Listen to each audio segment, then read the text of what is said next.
사랑하는 우리 성도님들 모두 안녕하십니까? 오늘 하루도 이 영상 새벽 기도회를 통해서 우리가 함께 나눈 이 말씀이 각자의 삶의 자리, 우리가 힘쓰는 그 모든 일들 가운데 큰 힘과 위로와 평안이 되기를 간절히 소망합니다.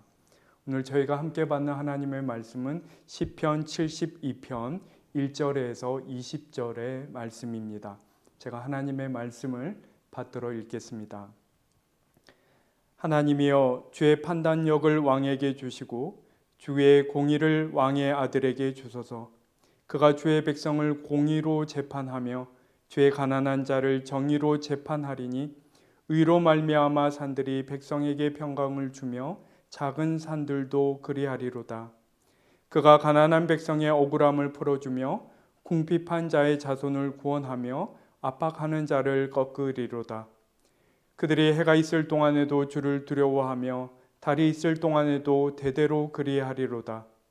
그는 뱀풀 위에 내리는 비같이 땅을 적시는 소낙비같이 내리리니 그의 날에 의인이 흥왕하여 평강의 풍성함이 달이 닿을 때까지 이르리로다.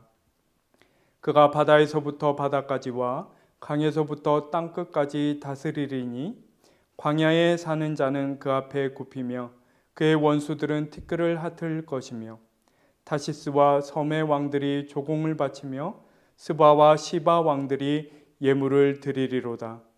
모든 왕이 그의 앞에 부복하며 모든 민족이 다 그를 섬기리로다. 그는 궁핍한 자가 부르짖을 때에 건지며 도움이 없는 가난한 자도 건지며 그는 가난한 자와 궁핍한 자를 불쌍히 여기며 궁핍한 자의 생명을 구원하며 그들의 생명을 압박과 강포에서 구원하리니 그들의 피가 그의 눈앞에서 존귀히 여김을 받으리로다. 그들이 생존하여 스바의 금을 그에게 드리며 사람들이 그를 위하여 항상 기도하고 종일 찬송하리로다. 산 꼭대기의 땅에도 곡식이 풍성하고 그것의 열매가 레바논같이 흔들리며 성에 있는 자가 땅의 풀같이 왕성하리로다. 그의 이름이 영구하며 그의 이름이 해와 같이 장구하리로다. 사람들이 그로 말미암아 복을 받으리니 모든 민족이 다 그를 복되다 하리로다. 홀로 기이한 일들을 행하시는 여호와 하나님 곧 이스라엘의 하나님을 찬송하며 그 영화로운 이름을 영원히 찬송할지어다. 온 땅에 그의 영광이 충만할지어다. 아멘, 아멘. 이새의 아들 다윗의 기도가 끝나니라. 아멘. 시편 중에 왕의 시편이라고 분류되는 시들이 있습니다. 대표적인 것이 시편 2편이며 그 밖에 20편, 45편, 101편이 있고 오늘 72편도 이런 왕의 시편 중에 하나입니다. 본래 이 왕의 시편은 이상적인 왕의 통치, 하나님의 대리자로서 왕의 도리에 관하여 나타내기에 학자들은 이 시편들이 왕이 즉위하는 대관식에서 두루 읽혔을 것이다, 이렇게 말을 합니다. 오늘 1절에서 시편 기자는 이렇게 하나님께 청하고 있습니다. 하나님이여, 주의 판단력을 왕에게 주시고 주의 공의를 왕의 아들에게 주소서. 왕에게는 어떤 일을 임의로 결정할 수 있는 커다란 권한이 주어지지요. 그래서 중요한 것은 그러한 권한을 갖게 되는 그 사람, 즉 왕의 자질인 것입니다. 훌륭한 자질을 갖춘 왕이 지혜로운 권한을 사용하면 그의 통치를 받는 백성들은 평안하겠지요.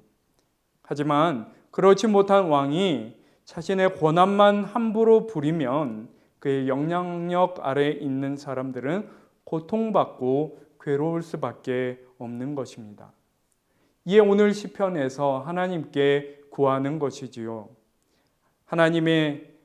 하나님께서 주의 판단력을 왕에게 주소서.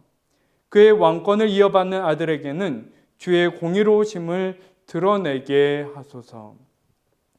이를테면 왕을 세우는 백성들의 간절한 바람이 담긴 기도라고 할 수 있겠지요.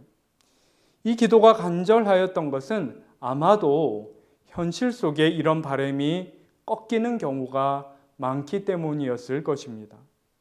앞서 살펴보았던 이사야서와 같은 예언서를 보면 통치자들의 무정함과 광포함을 하나님 편에서 밝혀내며 고발하는 그런 말씀이 많이 나옵니다.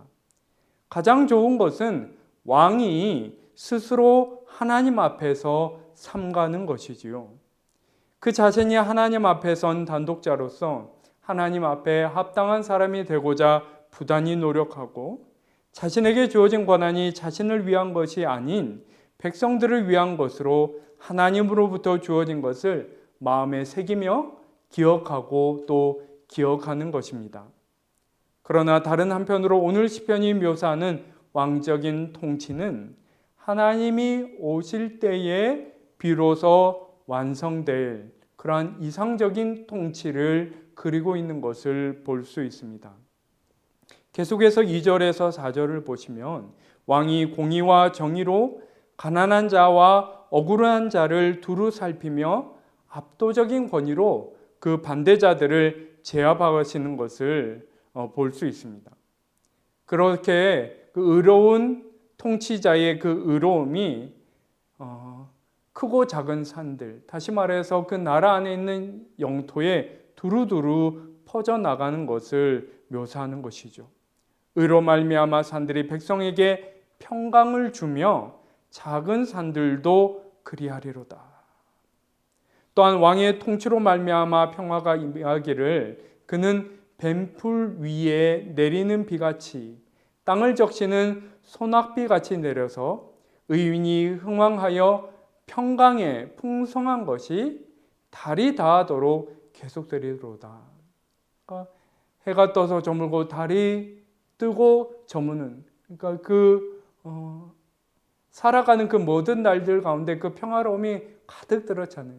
그리고 그것이 이렇게 그들에게 임하는 모습을 또한 얼마나 평화롭게 묘사하고 있습니까?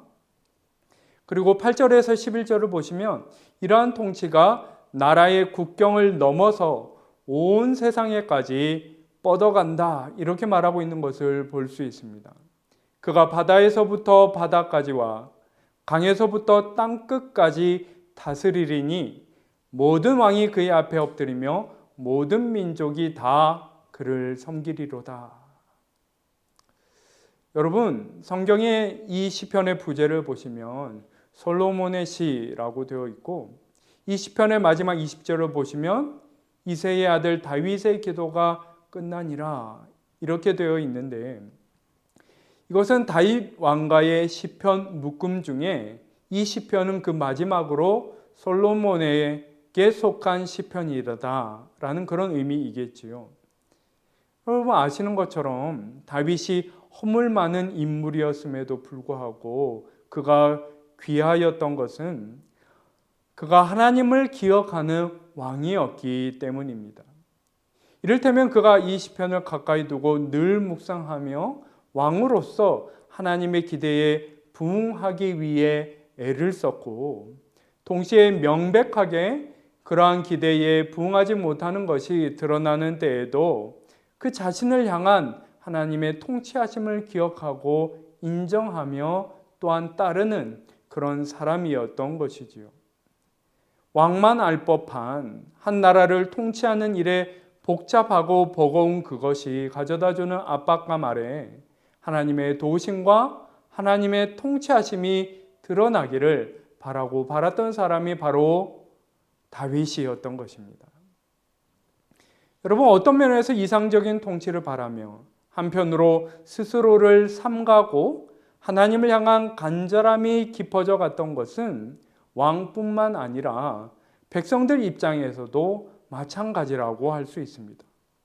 그리고 그것이 가장 분명하게 드러났던 것이 포로기 이후, 다시 말해서 하나님 백성의 가장 공고했던 시절에 그들 가운데 나타났던 메시아 대망 사상이 바로 그것이지요.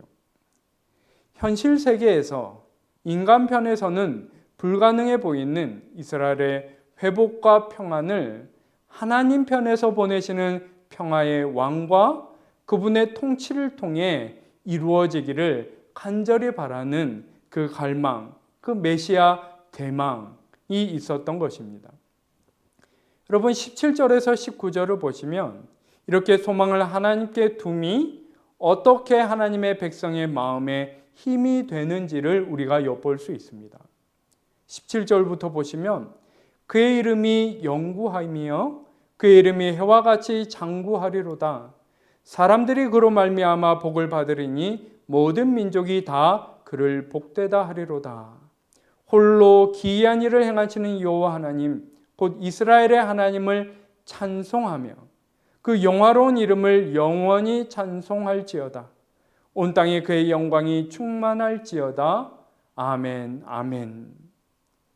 여러분 이 구절들에서 현실에 대한 어떤 회한이나 의기소침을 발견하실 수 있습니까? 여러분 로마서에서 바울은 인내는 연단은 소망을 이룬다고 하였습니다.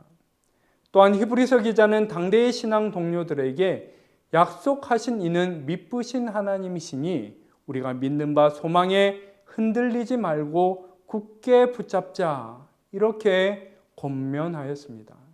사랑하는 성도 여러분, 지금 저희를 둘러싼 이 상황도 여간 어려운 것이 아니지요.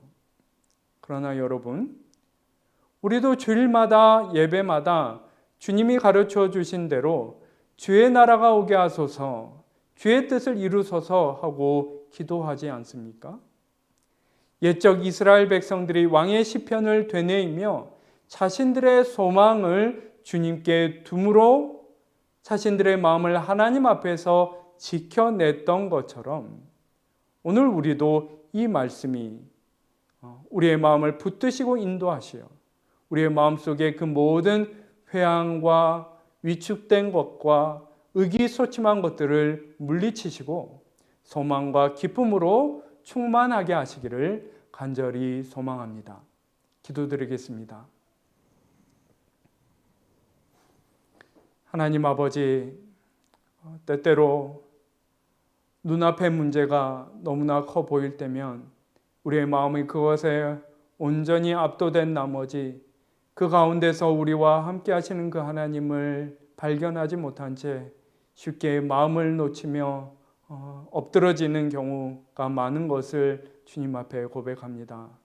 주님, 그러나 참으로 아버지 이스라엘은 나라와 민족의 가장 공고한 시절, 개인적으로 가장 고통스러웠던 그 시간을 지나는 중에도 하나님께서 우리 가운데 행하실 기이한 일을 소망 가운데 바라보며 하나님께서 우리 가운데 평화의 통치자를 보내주셔서 우리의 이 모든 형편을 회복하여 주시고 우리를 가장 좋은 곳으로 인도하여 주실 것을 마음으로부터 굳게 붙잡은 것을 저희가 오늘 보았습니다.